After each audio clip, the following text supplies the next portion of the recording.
دي اسهل وارخص وجبة ممكن تحضروها في دقيقة واحدة هتكون جاهزة معاكم.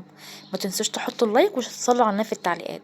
دي بسارية انا ساعات كنت بشيل الراس بتاعتها وساعات يعني المرة دي ما قدرتش ان انا اشيل لان هي كانت صغيرة عن كل مرة. المهم انا كاتبه لكم شوية توابل على الشاشة هضيفهم على الدقيق طبعا بعد ما شطفتها بمية وعصير ليمون.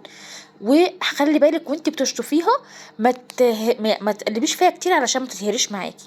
بعد كده هتصفيها كويس وهتاخدي جزء منها وتقلبيه كويس جدا جدا بالراحه في الدقيق بالشكل ده. ولازم بعد كده تحطيها على مصفى علشان تنزلي اي دقيق موجود زياده.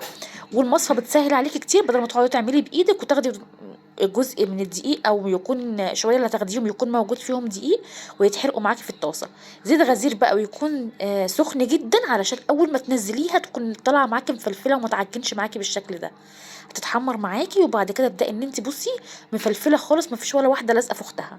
جربوها هتعجبكم جدا وما تنسيش تضيفي النشا على الدقيق والتوابل اللي كاتباها لكم هتديلك طعم تحفه جدا مع رشه ملح وكمون وبالهنا والشفا. لو عجبتكم ما تنسوش تقولوا لي رايكم